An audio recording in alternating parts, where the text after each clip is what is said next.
Well, what's up again there, guys? Brian here, D3 Topics Gamer, and I'm here to share with you my official review for the newly released next installment in the long lineup of solid live-action Batman films. This one simply being titled The Batman. Now, this movie was directed by Matt Reeves and stars a cast of Robert Pattinson, Zoe Kravitz, Jeffrey Wright, Andy Serkis, Colin Farrell. And without getting into too many spoilers, this is a new interpretation of the Cape Crusader, the world's greatest detective. And without getting into too many spoilers, apparently what this plot is about is Riddler is going around killing corrupt politicians and trying to expose the truth about Gotham's, higher people, I guess. And while he's killing people, you have Batman trying to stop him, and he's working with the Gotham City Police Department in order to do so. And on the side, you eventually have him working alongside Selina Kyle, who never goes by the name Catwoman, but that's what she's supposed to be. And they're trying to deal with another aspect that might help Batman find out exactly who Riddler is and how to stop them. Now, I'm just going to say this right now. A lot of people were really hyping up this film. And I jumped on board. I was hearing all kinds of things. When I was looking at comment sections and talking to people, they were talking that this movie was going to be the greatest Batman film ever made. It was going to make the Dark Knight trilogy look like it was made by an amateur. It was going to be so good that I would never even want to go back and watch those movies ever again. It was going to be not only one of the greatest Batman film of all time, it was going to be one of the greatest movie experiences that I've ever seen. That's the mindset I had going in. Now, it might not have helped that I actually rewatched The Dark Knight and Batman Begins twice before seeing this film. In fact, I went to see this with a friend, and I was actually watching The Dark Knight in the theater before the movie actually started. So those films were incredibly fresh in my mind. Now, having seen The Batman, I can say this for a fact. I think this is a great Batman film. Do I think this is as good as The Dark Knight? Hell no. Do I think this is as good as Batman Begins? Hell no. But that's not a bad thing. I think that for what this movie does, it absolutely does a lot to give it its own identity. And I don't think it needed to be, compared to the Nolan films, nor to stand on its own. It absolutely does enough on its own that it has my respect, and I think it is a great Batman film. Not one of the... Well, I'll tell you where I would rank it at the end, but overall, I like this film, but overall, I'm not in a rush. I don't think I feel I need to see this film in theaters multiple times like I did the Nolan trilogy, and I don't really feel I need to see this again for a long time. This is like the kind of film that when it eventually comes out on HBO Max and I'm bored and there's something on, if I'm in the mood, I might put this on and check it out. Now, I'm just going to go over what I liked about this film. Robert Pattinson plays a great Batman. No one would have expected, if you had told me 10 years ago that Robert Pattinson would be Batman, I would have thought you were crazy. But he actually does a very good job in the role. And not just as Batman, but a much more disturbed version of Bruce Wayne. I'm used to Bruce Wayne kind of putting on this positive persona because of who he is in the public light. But both sides are kind of disturbed characters. And that's something that I'm not used to seeing from the Cape Crusaders. So if you were concerned about that at all, you can rest assured he does a fantastic job in the role. And does even an even better job in some of the action pieces, which I'm pretty sure Robert Pattinson did a lot of his own stunts. At least I hope so.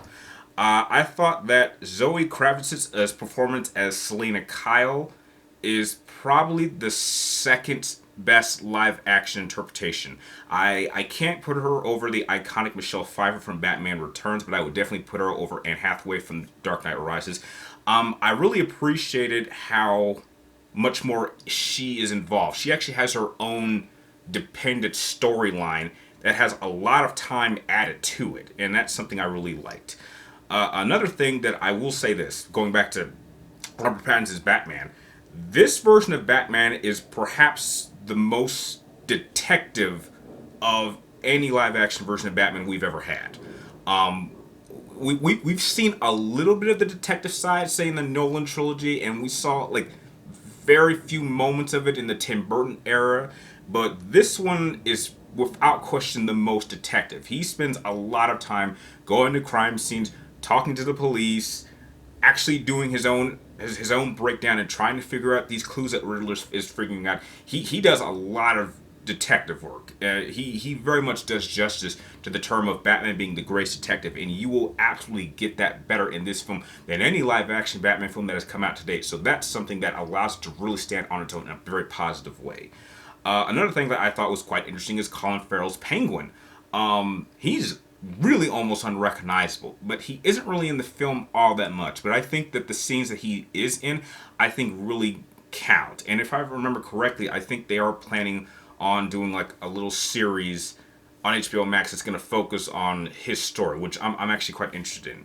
Now, when it comes to the portrayal of the Riddler, this was something that I really thought was interesting because I've never actually seen the Riddler portrayed like this. But unfortunately, well, I thought it was interesting. Like Penguin, he also really isn't in the film all that much. I would say that since this film was almost 3 hours long, he has perhaps less than 20 minutes of actual on-screen time, which I was very much confused about because for most Batman live action films, it's very much more focused on the villains. But this is perhaps the only one that I can think of where there is a major heavy focus on the hero. And that's an interesting take that I didn't expect and actually really appreciated. Other things that I also thought was pretty good. I thought the cinematography was really good. I thought some of the stunts were okay. I thought some of the I really liked how much Batman and Gordon team up. They are really a good partnership, perhaps even better than any interpretation of the Batman and Gordon partnership that we've had today. So there's a lot about this film that I think allows it to elevate itself above any live action version of this character that I've seen. Where it starts to kind of get messy for me is I wasn't really sure how to judge this film. I couldn't quite get a beat of what it was trying to do. Whether it was trying to be grounded like the Nolan trilogy, or if it was trying to be a straight up comic book like the Tim Burton films. And it tries to do both. And they don't really mix very well. There were a number of scenes in this film that, because I wasn't sure how to judge them, turned out that they just flat out didn't work. There's a couple scenes in here where something will happen to Batman that puts him in a situation, and the way he kind of gets out of it, I didn't buy at all. I was like, that would not work.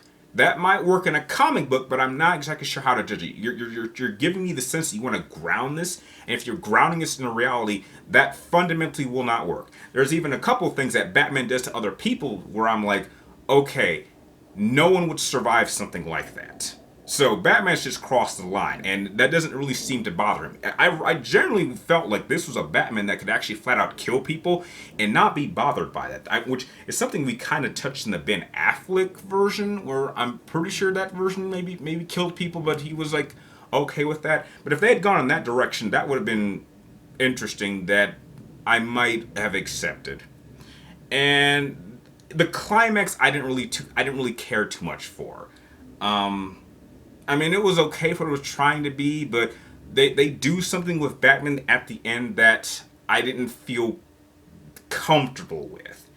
And then you had the ending, and they introduced a character that I was just praying that they didn't have to do. I was just like, if there's one thing I don't want, the Matt Reeves, however long this era is going to come, which I'm expecting we'll get at least 3 films to establish the Matt Reeves Bat trilogy. I'm expecting at minimum that. I was hoping that they would not try to tackle this character, and it looks like they're going to tackle him again, and I'm just tired of this character showing up.